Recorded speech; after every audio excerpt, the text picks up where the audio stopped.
listen, you're my friend. I noticed you haven't really been yourself recently. Yeah, I feel like something's up. How are you? Are you okay? Is there anything you want to talk about? I just want to know how you're feeling. And listen, even if you don't know what to say, I'm here to talk. No matter what you're going through, I just want you to know I'm here.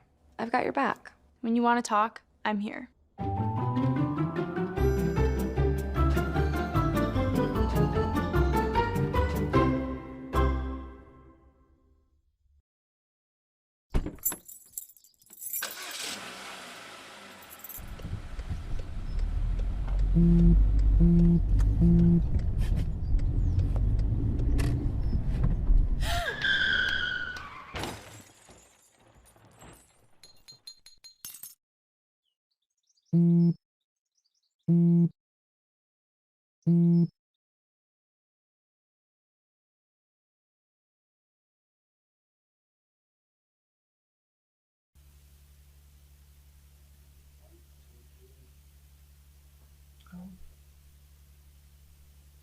Welcome to Let's Talk with Patricia, and I'm your host, Reverend Dr. Patricia Fickling, and our guest today is Reverend Dr. Kimberly Mason.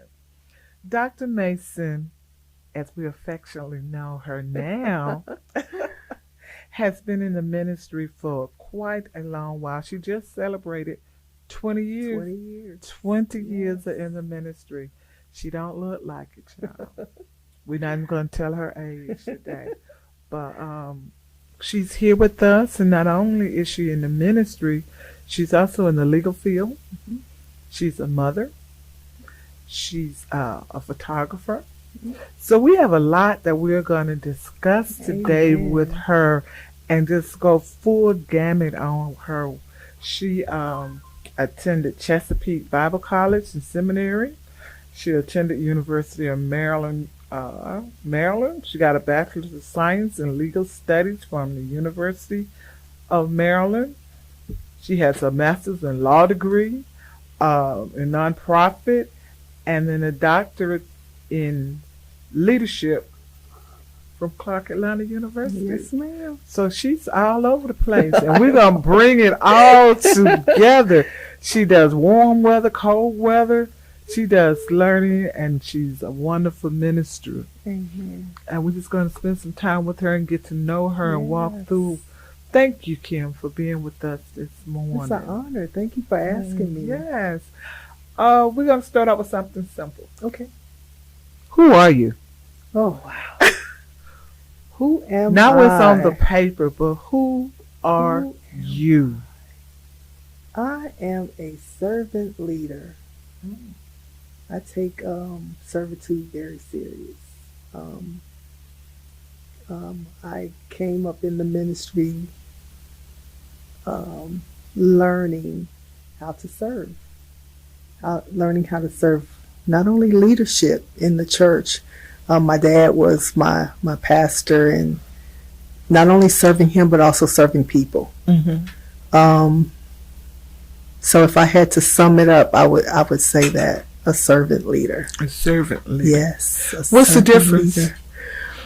And being a servant and a servant leader. Denying yourself. Mm.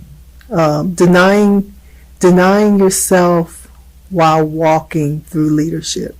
Okay. It's not always, you know what, I'll sum it up like this. It's doing, it's giving others tasks that you yourself would do. Okay. If I need to step in and teach, mm-hmm. or if I need to step in and believe it or not only did I see this in my dad, but I see it in my current pastor. It's nothing for Pastor Black to pick up something off the floor, right. But the biggest way I see it is in the funerals that we have at Beulah. You know, with the ministers serving at the repast. So that would be what I would sum my my ministry up to, is serving others. Okay. Yeah. Okay. Yeah. Awesome. Yeah. Awesome. How did you start out? How old were you started out in the ministry? Oh my goodness. Probably 32. Age 32. Oh, okay. Yeah. My daughter was little. Mm-hmm. I was a single mom. Mm-hmm. Oh, you know what? No, I was probably more 30-ish, 30, 31. Okay. And yeah, it was rough. It was rough. Okay. How did you come into the ministry? You know, I think you probably can relate to this. I tried to do everything other than, tried to do everything but that. Uh-huh. Even going as far as doing things that I knew I had a call on my life, Okay. but I also knew I was a woman. Mm-hmm. I was a single mom. So I tried to do things that would justify when I did come out. Okay. I enrolled in seminary.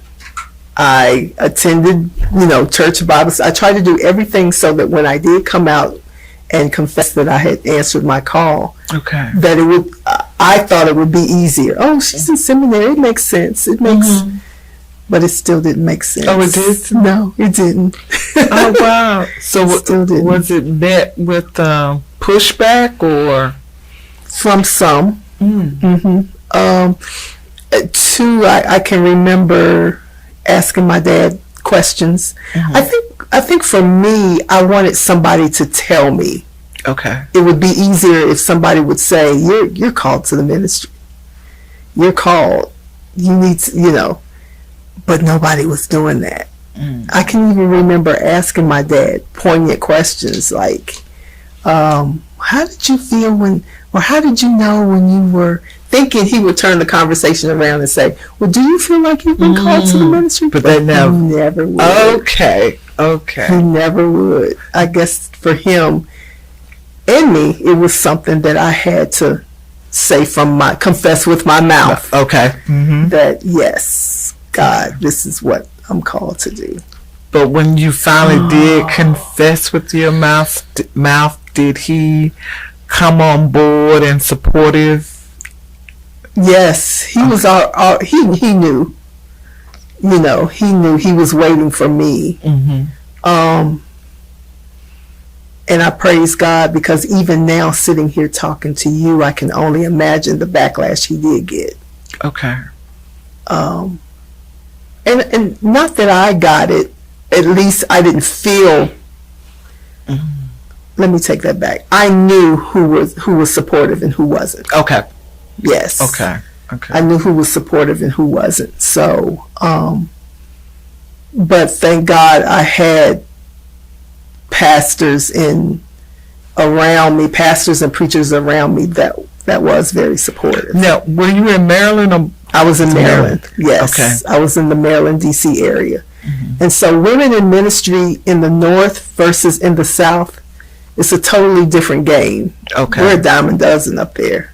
There are some pastors that don't, but there's more that do Accept support females. that accept females. Okay. Yeah. So when you moved further south, Oh my. And I can remember asking God, are you serious? You want me to go down there? They don't recognize me down here. oh wow, Why would you? Yeah, and I had experience with that at my mom's church didn't recognize women, so it was like God prepared me. okay, He prepared me, but that kind of fueled me. Somebody telling me no, just because I'm a woman. Yeah, that wasn't gonna work. So being fueled, did that make you pursue more in seminary or pursue more out here doing the work of the ministry? my pursuit in doing more of the ministry, believe it or not, did not have anything to do with me being a woman. Okay. It had everything to do with ministry, period, and helping God change lives. Okay. It didn't have anything to do with me being a woman. I just felt like I didn't let it, let's put it like that. I didn't let it stop me Okay. from pursuing what God wanted me to do, Okay. to help people. Okay. And I kind of fell into my ministry. Just, you know, Why do you feel that, or how do you think that came about? well, just the different aspects of how my ministry parallels my life. Okay. You know, just the different components of my nonprofit, and it being a service and missions arm to my ministry. It's, you know, one segment is birthed from my single parent aspect and helping, because I had a village, Okay. and that was always my prayer, because so many people helped me. My prayer was, God, put me in the position to be able to help other people. And it was the little things that helped me. It was the, you know, my daughter was in the band. It was somebody saying, here, put this towards her band fees. Or when prom time came, it was somebody saying, you have everything you need for prom? Or her senior, you know, so those were the things that really helped, things people don't think about. Okay. And then the other aspect of my ministry being the a cancer patient and caregiver aspect, because I had a cousin who was more like a sister. She was raised with us, who was diagnosed and passed from cancer. So I saw how people helped as a, you know, I saw what she needed, and then, you know, us being caregivers, what we needed, you know, and so I wanted to be able to give back and serve cancer patients and caregivers. Okay. And then the other aspect, as a minister, there were, you know, I spoke before about how many pastors and preachers poured into my life as a young preacher, and wanting to go to the Hamptons Ministers Conference and going to the National Baptist Convention with my dad, and him, you know, pouring into me by buying me the minister's handbook. So those were things, that's what my nonprofit is based off of, is being able to help other people with non-traditional financial help. And so that's what fueled me, wanting to serve others. Okay. Let's go back. When you said that you were single parent, now being a single parent, let's go back further.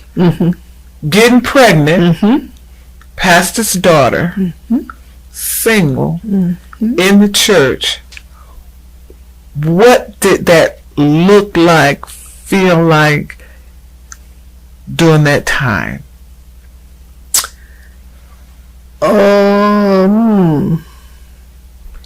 It was very hard, because believe it or not, it wasn't the church that, it was some in the church, but even some family members shunned me. Oh, wow. Okay. And even went as far as telling me it's probably best that you not come to church. Oh. Yeah. Now, this was before I answered my call in the ministry. Right. Yeah. But even now that I sit and I think about it, did it hurt? I think it made me mad more than anything. Oh, okay. But it also, because I had advocates in the church, I don't think that it bothered me as much as it could have. Okay. Okay. Yeah, I don't think it bothered me. Now that I think back on it, because it was fuel for them to help me. I can remember receiving diapers and clothes, and I don't want to say that it was because of, but then again, it could have been. Let's help her. Okay. Let's help her. And I think, really, now that I think about it, I think that built the servitude in me too, Okay. to help single parents, because so many people helped me. Was it hard? Yes, it really was. Did I think, man, this is the church, y'all? The church didn't do me wrong. Now, I'm sure there were some. Did I hear about it? Maybe, but it didn't make a difference in me. But and I think it didn't make a difference because it wasn't my dad. Okay. It wasn't my dad doing this to me, so it didn't. Okay. What other people did didn't matter. Okay. Okay. And he was the hardest person for me to tell. Oh yeah, that was hard. Oh, wow. Yeah. How did he take it? He took it like it was the sweetest way that a dad could take it. Okay. Yeah. He, because before I tried to prepare him, I really need to talk to you. You got time today? And he was like, sure. And so when I went to the house to tell him, his response was, girl, I thought you were going to tell me you were dying. He said, okay, we can do this. Okay. It's Because you were okay. already grown. I was grown. I wasn't in his house, but still, that was Right. daddy. That was daddy. And he was my pastor. Yeah. So, yeah, I think his response made it Okay. much better than. But that was my dad. I knew, just knowing him, even beside him being the pastor, that was my dad. I knew his reaction would be that. Yeah. Wish a lot of people could be so non-judgmental like that. Okay. Yeah, because we've all sinned. So, didn't make it right. Right. It didn't make it right. But it made it easier. Okay. Yeah, Okay. made it easier. Okay. Yeah, yeah. So, That is good. Thank you. Thank you for sharing. And hopefully there's other young ladies that when they go through it, they can find a support system, yes. either in or out of the church, or both, or both. that Yeah. can help them through the process. Yeah. I think the message in that is for the church. We gotta do better Okay. with supporting people. Do the church need to do better beforehand, before someone's pregnant and out here engaging in premarital sex, to have those kind of conversations in the church? To be honest, I don't think it makes a difference. Okay. People are going to do what they. I'm just being honest. Okay. It may help to have the information, but you also have to know and understand that it may not always end up the way you're teaching it. And we have to be the information givers, not the gatekeepers. Okay. I like that better. Yeah. So as the church, perhaps have more classes or courses or information workshops that provide people with the information. Yes. Because it's one thing to say don't have sex, wait till you get married. But when you actually go into detail some of the things that happens during pregnancy and I think you have to have more safe spaces. okay. Um, more spaces where young men and women can freely talk without feeling like they're going to be judged. Okay.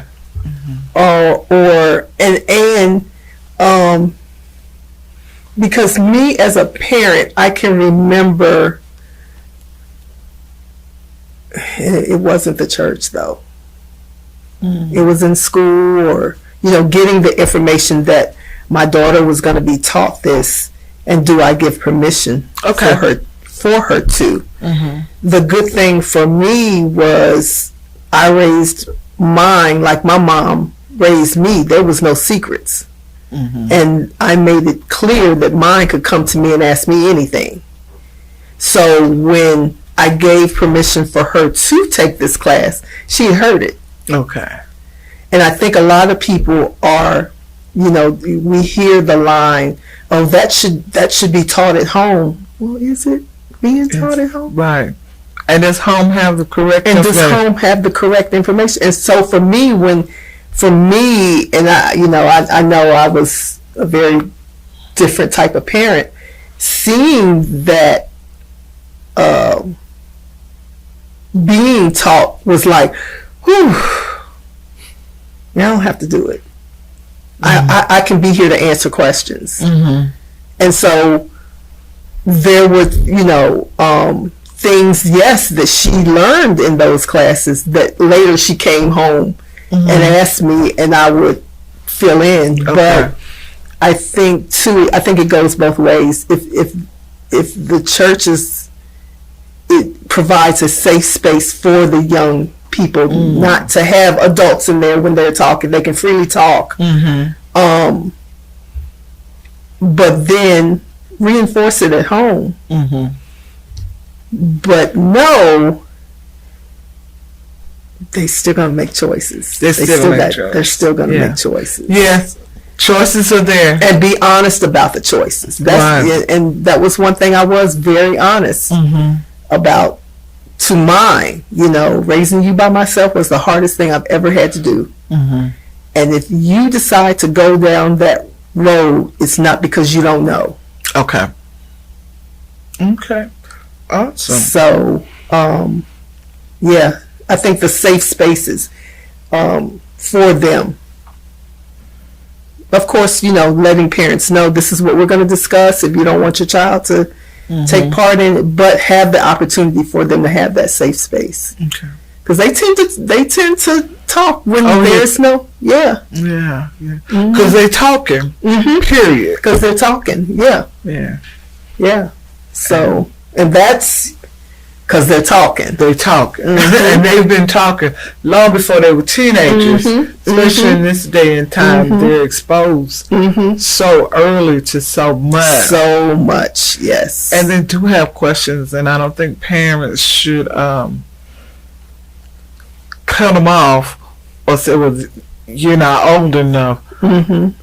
If they ask the question, that they're old enough, because if they're curious about it, they're going to find the information from somewhere, and they might as well get it from the parent, so the parent can open up that dialogue with them, because it's a lifetime conversation. It's not a one and done type of thing. If you think that's what it is, you're very badly mistaken. It's an ongoing conversation about life. Yes. And that's what I think we have to focus on. And when we have these safe spaces, this is life. And as young people say, this is lifing. Okay. And so if they don't ask you, or if they don't ask someone in their peer group, they're going to ask somebody. Yeah. So, yeah. Okay. Awesome. Thank you. You have several different organizations that you are directly in developing, or have developed, or engaged in. I'm gonna let you go down the list of what they are. Excuse me. Well, I have one. I have Kimberly Mason Ministries, but the missions arm under that is a Step Up Christian Ministries. Okay.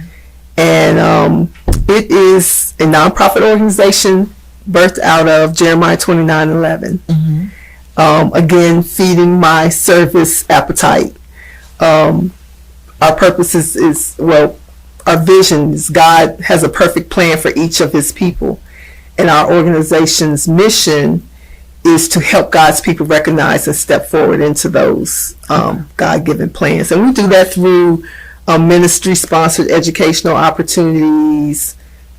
Let me go back. It started out as a scholarship. Okay. That was my plan. One scholarship. Oh, just one. It was one scholarship.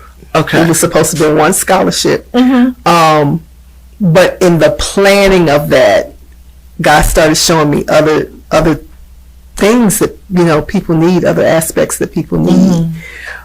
So, like, I mean, you pointed out that I've been in the legal field for over 25 years, IP law. And so, one of the aspects is to help up-and-coming ministries, recording artists, authors to run their ministry decently and in order, according to the law, becoming an LLC or a nonprofit organization, a tax-exempt organization, in order to benefit the kingdom. All right. Another, again, I started out with the scholarships. One was supposed to be, which was only supposed to be a financial arm to assist with non-traditional financial needs for single parents. Okay. Band fees, prom fees. So that's Kimberly Mason Financial Initiative. That's the Kimberly Mason Financial Initiative. Okay. So then, as a caregiver of twice cancer patients in my family, one was my cousin, who was my sister. Basically, she grew up with us. 43 years old, was diagnosed with breast cancer right after she retired from the military. In that, learning the things that cancer patients need, that, you know, they need, or even what they spiritually they need. Okay. Toiletries, things to make them comfortable while they're going through chemo. There's one aspect of it that we prepare prayer shawls. Well, there's small blankets that we pray over before we give them, because when they're going through chemo, they get cold. Okay. Head covers, you know, just different things that we provide for. And then lastly, my scholarship for young ministers. Okay. To help them, because that was one of the things that my dad did. He adopted young ministers, and when we would go to the National Baptist Congress, you know, he provided meals, rides. So that's one of the things we do, is we provide a stipend for them to use however they want. Okay. If they go to National Baptist Congress, or if they go to the Hampton Ministers Conference.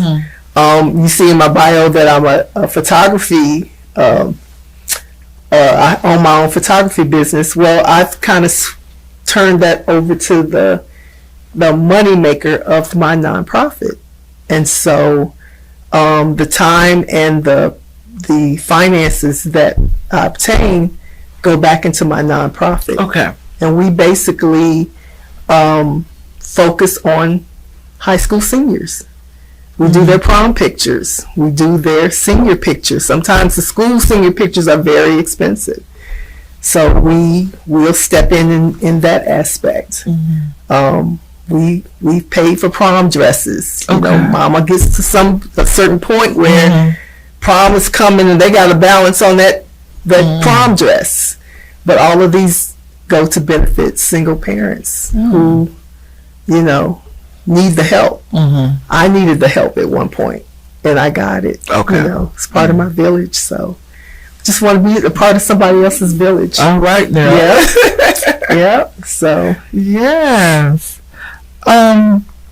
Now, between your the different organizations that you're engaged with, full-time job, how are you doing full-time ministry in a regular day's personal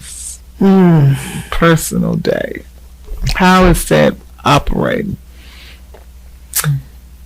I look at it as my devotion. Okay.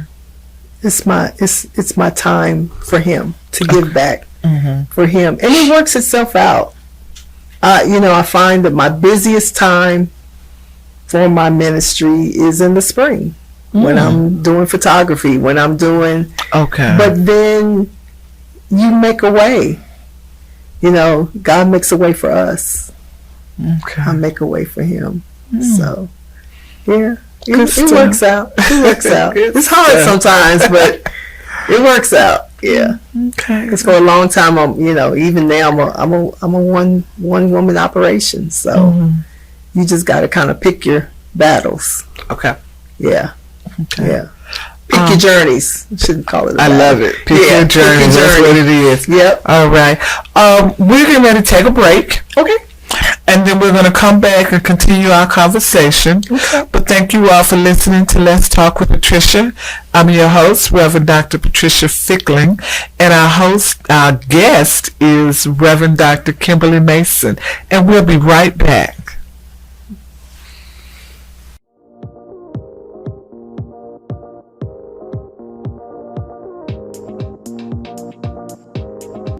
When it comes to making plans, you are the best. What about those barbecues you plan in detail for your family? Or your daughter's first costume party? It was out of this world. The same way you plan each detail for those moments, start planning to protect you and your loved ones from a natural disaster. Sign up for local weather and emergency alerts. Prepare an emergency kit and make a family communications plan. Protecting your family is the best plan you can make. During high school, I hung with the wrong crowd and I never graduated. I helped Santiago in many different ways, like all fathers do, because he always wanted to go to college. I felt a little embarrassed to come back to school, but eventually once I came here, I knew that it's for a bigger goal. He was very dedicated, hardworking. He connected with his teachers, he connected with other students. That was one of the key reasons why he was able to keep forging ahead. It was amazing to see him graduate. This was one thing that meant so much to him, and of course, it meant so much to us too. With the help of my father and having my son, that was all the motivation that I needed. That support is everything. Find free adult education classes near you at finishyourdiploma.org. Do you remember our first group photo? This is it. Smiles all around, even though we were all nervous. Who could have imagined that our first weekend together would soon turn into a lifetime of memories? You're an amazing young man. Your brothers and sisters really look up to you. They're a big brother.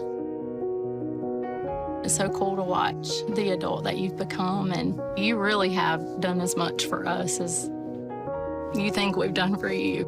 You know, it took 20 years, and I got my third child, who was 17 at the time. There's so many rewards in life. You coming into our home was one of the greatest rewards we could have ever had. I ain't never felt so much love before in my life.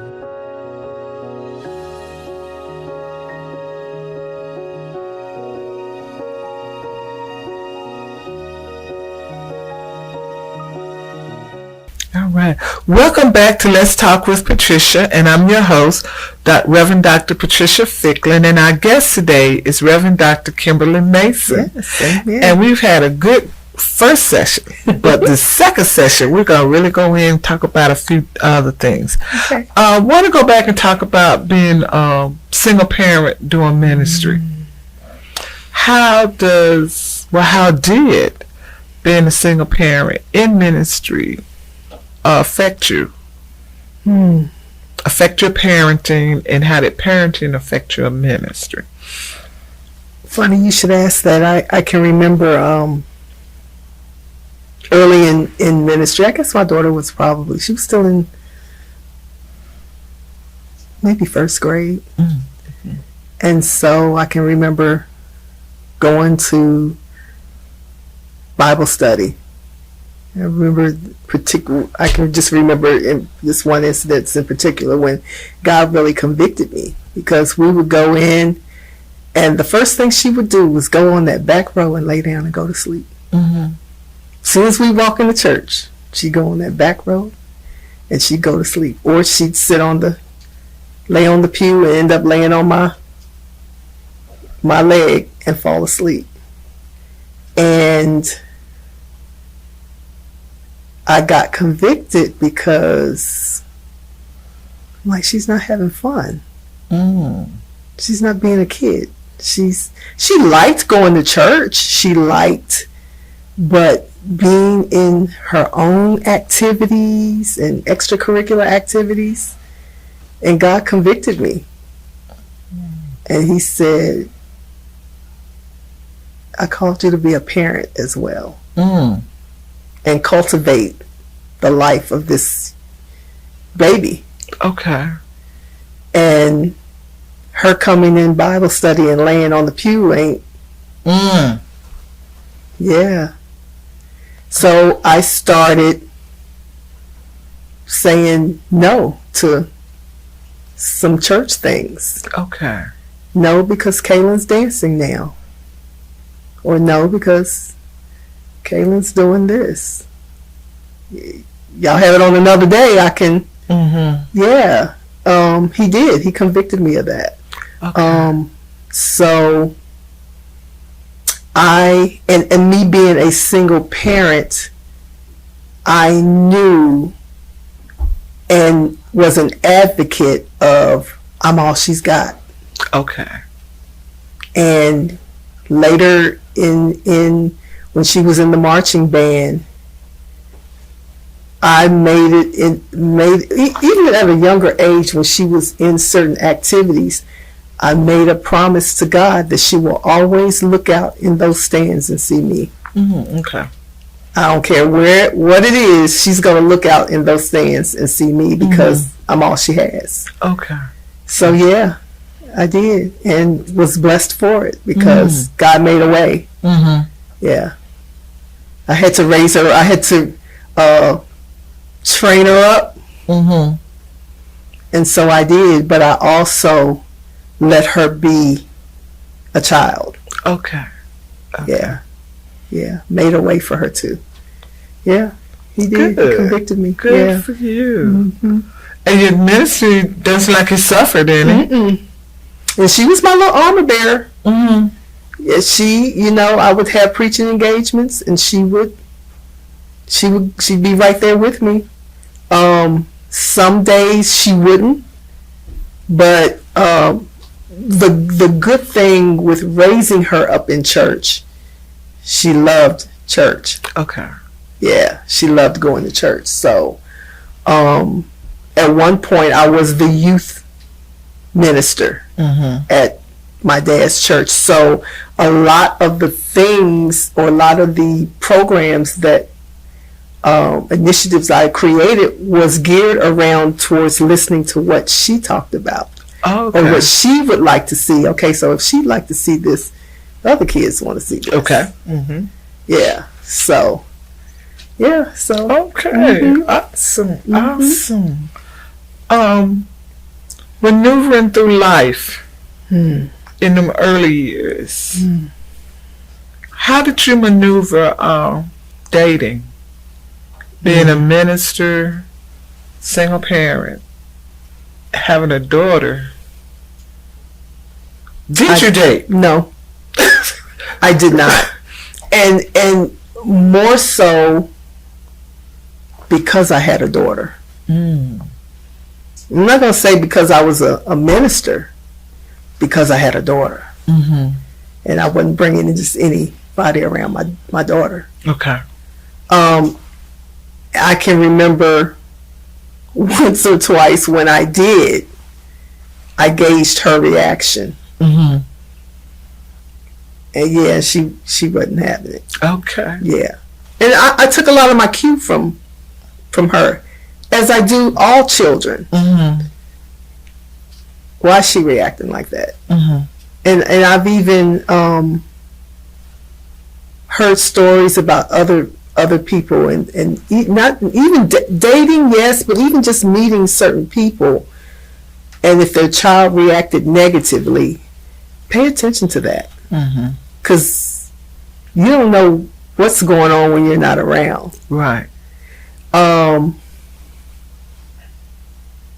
Yeah, I took my cue from her. Yeah. And she was usually right. I was going to ask her dad to regress. No. It was, and I also, because of her reaction, I knew that God was telling me, you got to wait. Okay. Till she gets older. Mm-hmm. She's not going to handle it well. Okay. Yeah. And I'm thinking, yeah, just wait. Just wait. Just wait. Yeah. All right. Good.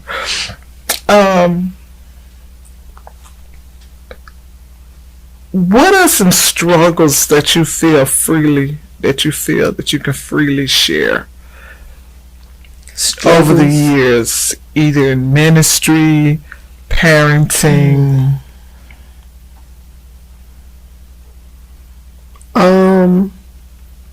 My struggles just coming up as an adult, single parent adult, was always financial. You name it, I lost it. Went through it. But God always protected me. Okay. Yeah. I can, just like other single parents, I came home with an eviction notice on my door. Other single parents walked out, my car was gone. Oh, Lord. So, yeah, but the thing is, even in that, not only did God restore, in the midst He protected me. Expound on that. How He protected you. Okay, so when how you know it was God protecting? Oh my goodness! When I came home with the eviction notice on my door. Now mind you, you don't just all of a sudden get evicted, right? But I had this thing, and I know it came from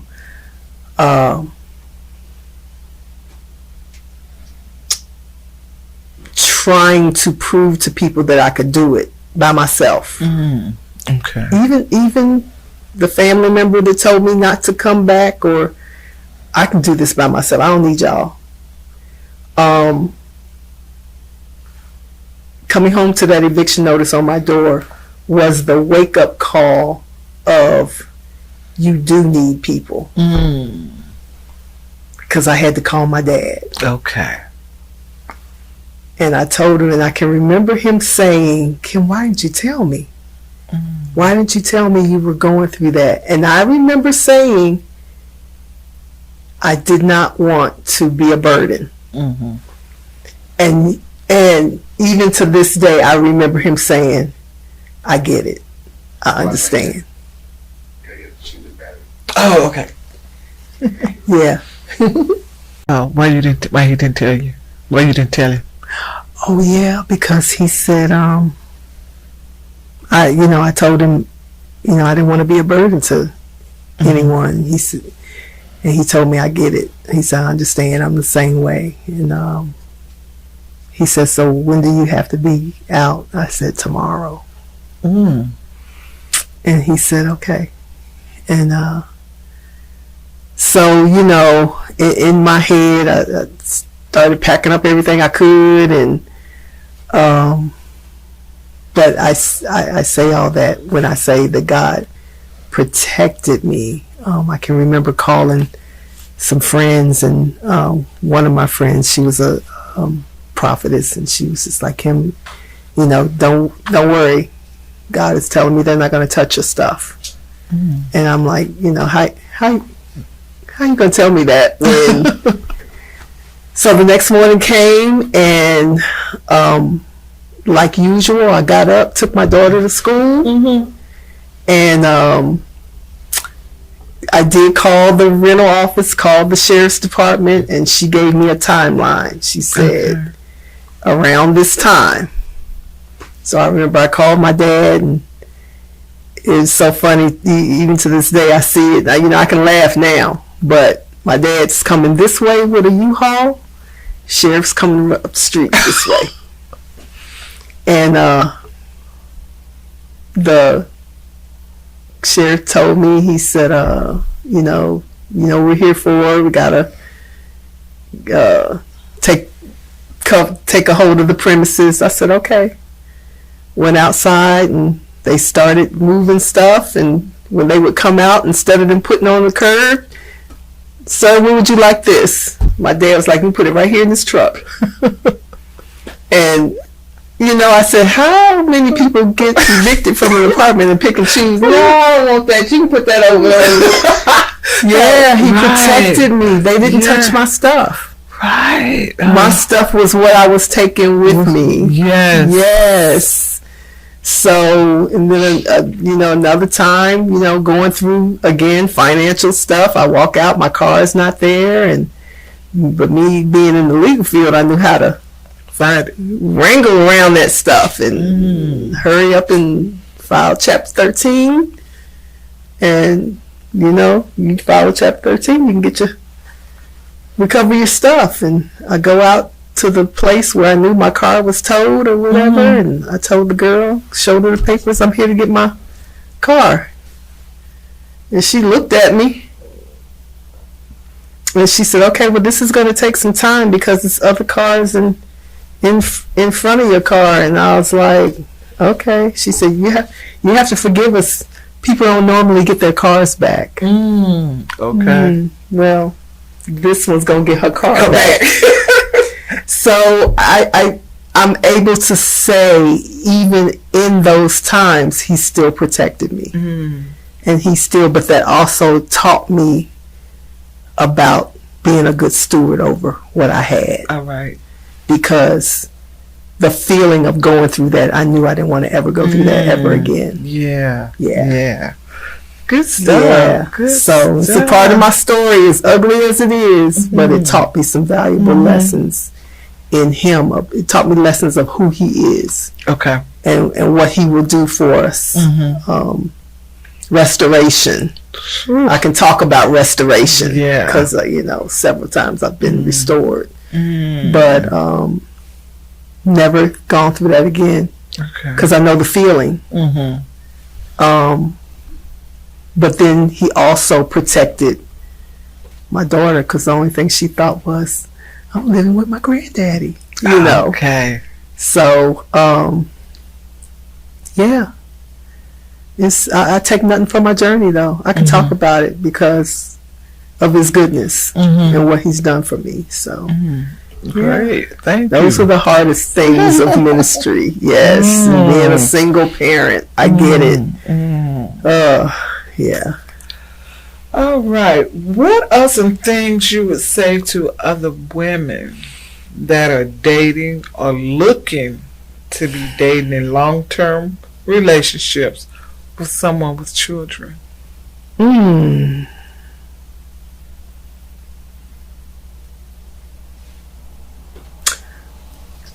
Well, you know what? I with someone with children, I think I would separate that into two separate parts. Okay. Dating period. What I would say is learn to be content by yourself first. Yeah. Okay. allow the Lord to get you past, to process and get you past your past hurt, because if you don't, you'll bring it into another relationship. Yes.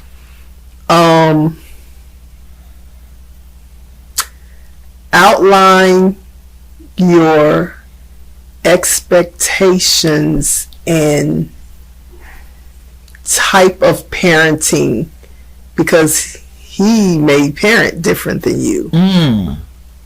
That's good. And know what your, look at that thing from the outside first.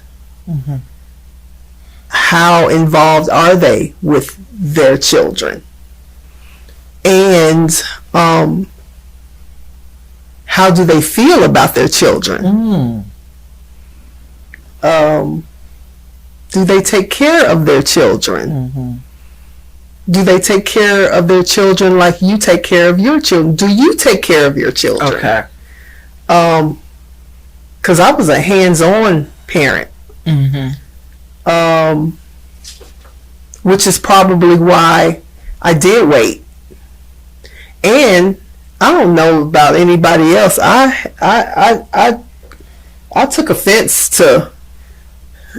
I need you to raise yours before you try to raise mine.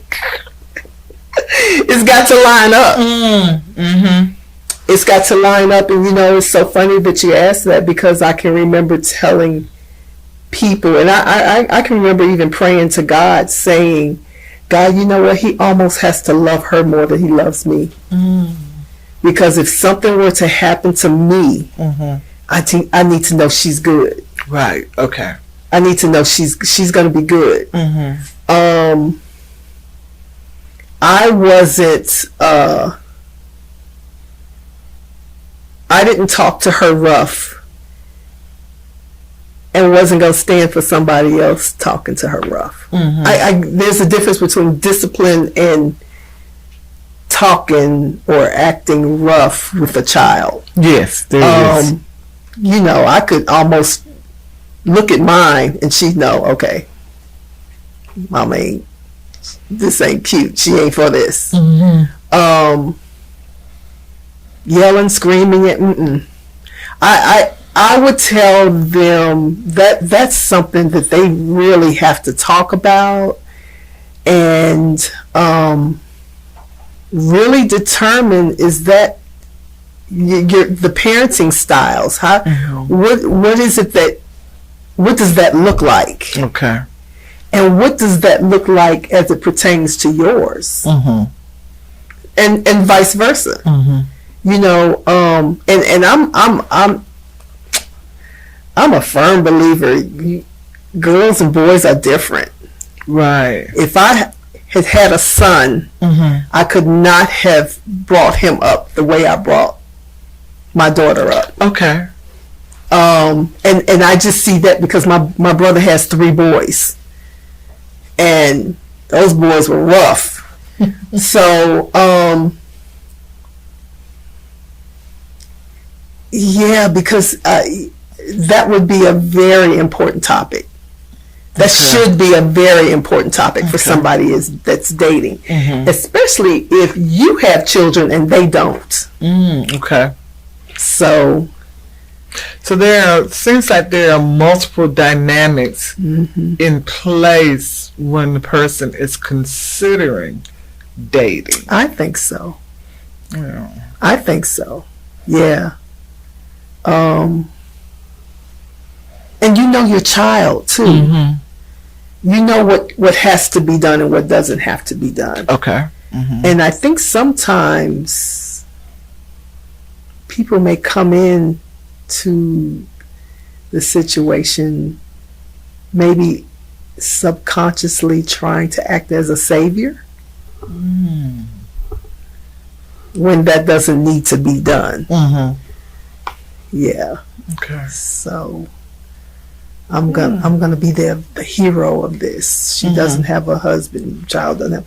I'm gonna be this, and in a situation where that's not needed. Right. So I'm not looking for a hero. I'm not looking for a hero. Mm-hmm. No. So, yeah, I think there's so many dynamics. Okay. When it comes to that. Okay. And in all honesty, Dr. Fickling, I didn't have the patience. I didn't have the patience. In some instances, I didn't have the time. Mm-hmm. I was so busy trying to raise her, and raise her right, and raise her in a under the aspect to where God was pleased with how I was doing that. Okay. Yeah, that trying to get somebody on board just was not. Yeah. Part of your time. Yeah. That's good. Exhausting. Oh. Yeah, didn't have the time. Yeah. Okay. Mm-hmm. Well, I hope somebody hears that and are blessed by it. And are blessed by it, because in addition to everything you said, one of the greatest things you said was the time. Because you have to figure out, do you have the time to date? And even the capacity to date. To date. In raising and being a parent and doing all of that. Because when you were talking about the different things that your daughter was engaged in as a child, a teen, and how you had to be from one place to another place, where does he fit in? Can he handle? We can only do lunch Tuesday and Thursday. That's it. That's the extent of my time for dating. If not, then I see you when she's 35. That type of thing. So yeah, and then you had one daughter. Some people have multiple children. Exactly. So those are. Whew. But then I even had to think about that. Do I have the capacity for 2, 3 more? Wow. That wasn't raised by me. Right. Not that I was the best, but she knew what I expected. Do I have the... Yeah, no, I don't. Okay. Yeah. And that's a self-evaluation, the honesty with yourself. I don't. So, yeah. That can be appreciated. Because I remember when I was dating, that was definitely a no for me. I didn't have any children, wasn't trying to be nobody's mom. It wasn't until I was, in my 40s that me and my husband that I'm with together now, and he had children. I even had to debate with that, because I'm like, am I ready? Do I want to do this? And even 2 of his kids were grown, good and grown, and that's a whole different dynamic coming into that. And the baby boy was 14. So it's all these different things that you have to figure out. What are you willing to give up to be this person in this person's life? Yeah, so that was a lot of different things that people have to consider that they may not have considered because they're caught up in being, I'm lonely. Yes, I was just getting ready to say that. I need a companion. Yeah. But do you really? Do you really? Do you really need a companion? Where does a companion fit in to what you already have going on? And what are you willing to give up? How much do you have to take from your children in order to make this relationship work? Exactly. And I think those may be some conversations that people don't have that maybe they should have. That we had mentioned earlier about conferences, and Mike talked about it offline. But those might be some topics that need to be had at conferences. At conferences, yeah. When people are moving forward, looking at moving forward, your time, your capacity, your mental capacity, you know, your children's capacity, you know, how does it affect them when you're engaged in a relationship? And who do they become in this? Exactly. How you handling the attention-seeking behavior. You know, it's a bunch of different things. And that would be a great, you know, to look at too for parents to really spend some time on. We may have to look at it. Because it's big now. It's big. You know, the single parent thing is, you know. Yeah, the blended families. You know, one marriage don't work, so now you're getting into another one. So now you're in your third marriage with different children and everything. You know, it's so many different dynamics. And then what if a spouse passes? Yes, and there's no other option. Everybody has to come there. Yeah. So wow. Different dynamics. Yeah, it's exhausting just talking about it. Right. You know, hypotheticals right here, and there are people who are actually trying to make it work that don't have an avenue as to how and who to express this to help them through it. Right. Yeah, so these are some things you should talk about before you get into a deeper relationship. That maybe that first date conversation that people are like, what am I talking about? Right. Because it might be date 2. And if it's going to be a date 2, date 3, then we need to, these are things we need to have on the person. I know you have a job. I know there's things I already know, but these things that I don't know, that I need to know. Right. Okay. Thank you for having us have that little quick conversation. We talked about your struggle with finances and stuff. But in addition to that, have there been other things you've had to overcome? In ministry? In life. In life.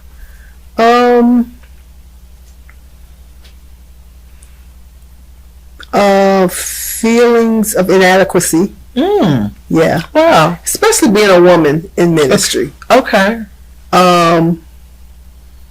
Or, you know, ministry is so different now. And there's some aspects of,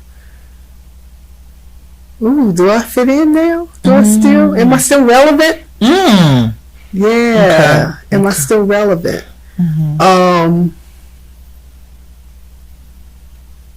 But yeah, if I had to, it would be the inadequacy, feelings of inadequacy, maybe. Now, I want to be clear on this. That's in ministry. That's not in life.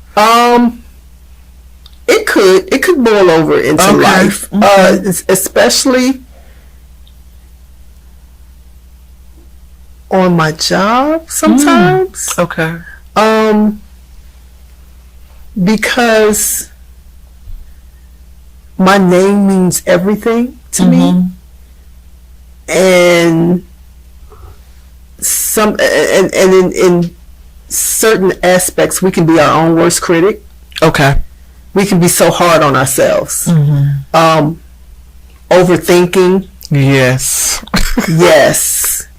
I would say that. That would be the term, overthinking. You're thinking that, oh my God, I done messed up, when nobody's even thinking about that. Okay. So I have to keep in mind that I am who God says I am. All right. Not who I say I am or not, and that everybody makes mistakes, and it's not the end of the world when you make a mistake. Yeah, feelings of inadequacy or overthinking. So much so that I can see it when other people do it. Okay. And I'm like, oh, it's good. Calm down, breathe. That's my famous thing. Breathe. Bring it down a little bit, and know and understand that one day at a time. one task at a time. Right. Sometimes it's 1 minute at a time. Ooh, child. Yes. Because so many people, you hear so many people, and I'm not dumbing it down. And I'm not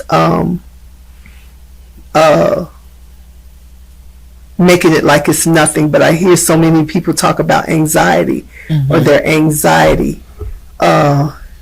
Sometimes it's us.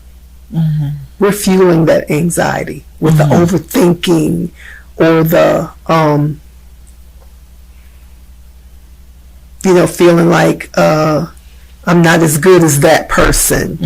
The self-esteem thing. Or we look and a lot. Social media is the worst because we have so much access to what other people are doing, and sometimes we can go a little too far when we see.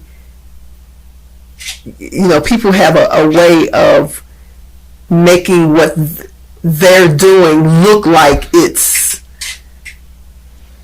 the best thing since sliced bread, when really and truly you don't know the whole story. Right. And I try to keep that in perspective. You don't know the whole story. Right. You only go about what you see. Yes. So I think if I had to say anything, it would be that. It would be the overthinking. It would be especially because I've been in this ministry game, over 20 years now. And I've seen how it's changed. Okay. And being a woman, being told or being made to feel like you're not. Yeah. Okay. Because you're a woman, So it's a thing of trying your best not to internalize that, and lean on the call. Okay. Lean on the call. Okay. Now, when you're having those thoughts, how do you self-correct? I try my best to remember I didn't put myself here. Okay. God, you did this. So you justify me. Okay. You justify me. And you, I know what you told me. Oh, right. Just like you told him, I know what you told me. I can't help that. And I just regroup because I love him that much. Okay. Yeah. I think when I was doing my thank yous for my 20 year in ministry, one of the things I said was, I've done 20, I'll do 20 more for you.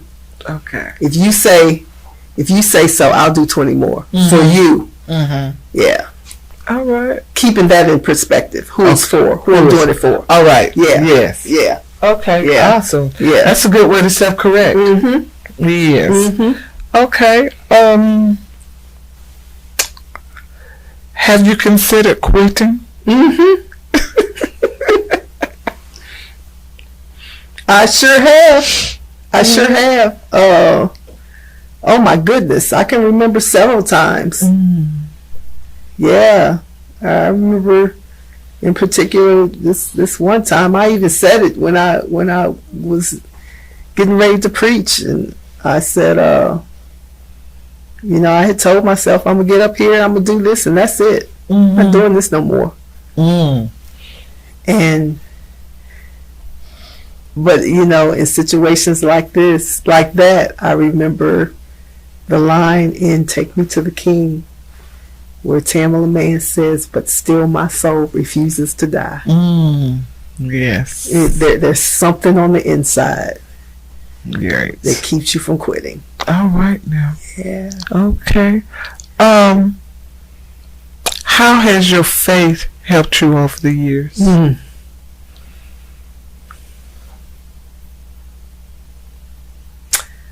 You know what?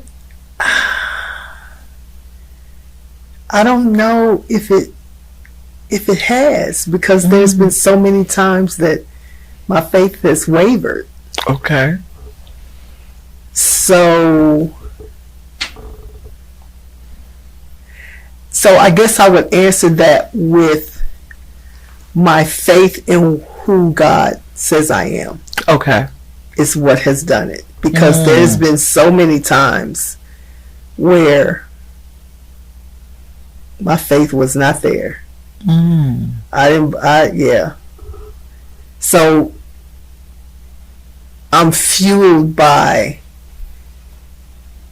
who God has called me to be. Okay. And I don't want to let him down. Say that. Yeah. Oh, yes. I don't want to let him down. Yeah. Awesome. Awesome. We are nearing the end of our time together, but I would like for you to take a moment, look into the camera, and speak life into a single parent that just needs some encouragement. Yeah. Is this camera here? Yes. This camera here. Oh, speak right life. here. This camera. Speak life into a single parent. Keep pushing. There's you may be going through a time where you don't know what to do. Know and understand that this may not be the first time, and it definitely is not going to be the last time that you will not know what to do. But what I do know is that there's somebody that you can go to. He'll strengthen you. He'll keep you. He'll give you hope to continue to walk forward. You may be looking at yourself and saying, I have no future. I don't know how to make this thing work. What I say to that is, one day at a time, 1 minute at a time. Sometimes it may be 1 second at a time. Don't look no further than that. Just know that the God of all grace has got your back. And just hold on. Stay and stick to what you know. No, let me change that. Stay and stick to who you know. Don't go by what you know. Don't go by what you see. Go by who you know. And you'll be all right. Thank you. Amen. Thank you. Amen. And thank you all for listening to Let's Talk with Patricia. It's been a joy to be your host. I'm Reverend Dr. Patricia Fickling. And I want to thank Dr. Kimberly for spending time with us. God bless you. And just sharing her heart of her life and where she's at. Now, before we leave, you have so many great things going on. How would people contact you? Oh, you can contact me either through my Facebook page, Preach Girl Preach. So all you gotta do is type it in, Preach Girl Preach, or my website is KimberlyMasonMinistries.com. All right. Well, thank you, and we'll be back again next week. Have a great week. God bless all. God bless you. When it comes to making plans, you are the best. What about those barbecues you plan in detail for your family? Or your daughter's first costume party? It was out of this world. The same way you plan each detail for those moments, start planning to protect you and your loved ones from a natural disaster. Sign up for local weather and emergency alerts. Prepare an emergency kit and make a family communications plan. Protecting your family is the best plan you can make. When the stadium lights are dimmed, when the cameras stop flashing, when the pads are off, the pressure sinks in and it's just me in a world of expectation. Nobody can carry that alone. But pressure doesn't have to be carried alone. What if we came together as a team? Embrace talking openly about our mental health. If we reached out, checked in. Seize the awkward. Imagine what we could do.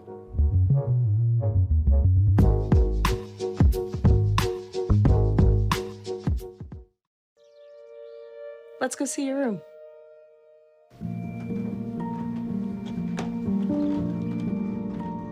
What do you think? We kept it a little spare, so you can decorate it how you like.